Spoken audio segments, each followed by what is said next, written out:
Hey everybody, Skylar Timmons here, and this is the Sideline Crowd Quick Hits. We'll be covering some of the headlines and news of the day here that we find on the Sideline Crowd. And first and foremost, it's Bobby Bonilla Day. July 1st marks Bobby Bonilla Day when the Mets pay another installment of $1.19 million to Bonilla from 2011 to 2035. They still got 15 years to go. The Mets offered to defer Bonilla's contract of $5.2 million and pay installments of 8% interest annually. Bonilla last appeared with the Mets in 1999 and last appeared in the MLB for the Cardinals in 2011. And this is probably one of the more interesting things that happens in baseball, especially this year in 2020, when his salary is going to be higher than most anybody else in the MLB this year because of the prorated salaries.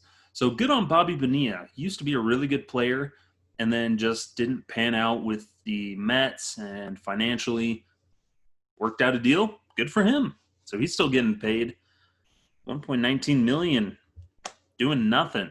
He's going to be 70-something when he gets his final payment in 15 years. In other news, Matt Kemp has gone to the Rockies. Kind of a surprising move. A lot of the fans expecting the Rockies to sign an outfielder in the wake of Ian Desmond's decision to opt out. A little bit more on that in a second. But Jeff Bridich, who was available for a Zoom conference for media today, said that Matt Kemp had been a target since the winter meetings. They talked there, and that's what they talked about. Eventually, Kemp signed with the Marlins, but he did not make it on the 60-player pool. They've been in contact, and it appears that he has, it's not official yet, but he has been signed. And he should be in Denver within the next couple days to join everybody else. But Jeff Bridich saying that he was a target and that they were going to try to acquire him during the offseason, pretty big move for them. Everybody kind of wanted them to get Puig as the ex-Dodgers outfielder, but Matt Kemp still could provide a lot in the tank. Didn't do too well with the Reds last season. Turned out well for him this year. Let's see how he does at Coors Field. Always been kind of a damage to the Rockies in the past going up against him.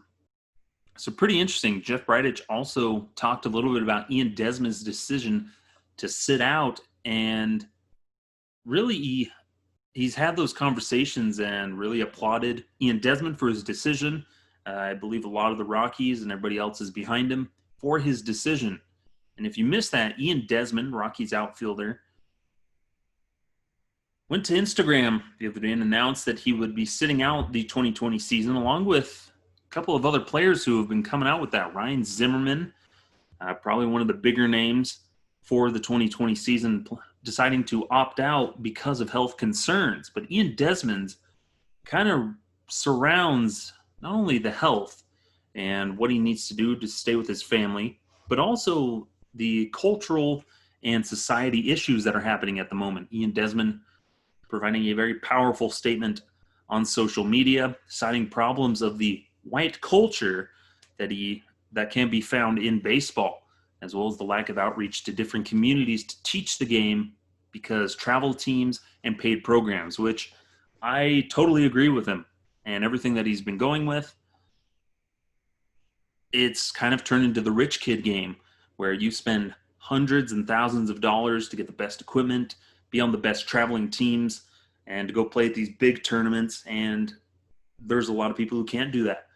And so he's going to stay behind in Texas and kind of help the baseball community there and reach out and teach the game to people in environments who really need it, neighborhoods, and really improve the game as a whole and the culture within it.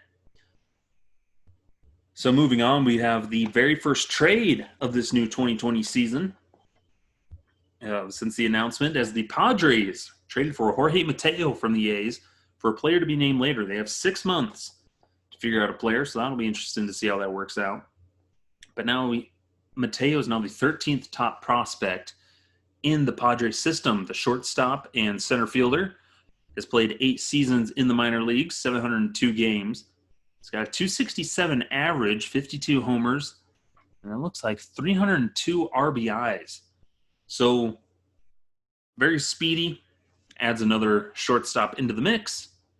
Be interesting to see a lot of the wheeling and dealing that'll happen this season with the shortened time until the trade deadline. They got about a month. A lot of guys talking about how there's going to be a shorter leash on that. And so Jorge Mateo, a lot of these rookies and guys who may get a chance to break through during this 60-game season. And then probably the biggest thing that we found today, players are reporting to camp July 1st. The intake testing is beginning, and then workouts starting this weekend. They are allowed to play as many inter-squad games as they want, and they can also schedule only a couple of exhibition games against other teams. So that's something to look forward to, as baseball is finally back in motion, and we're getting there.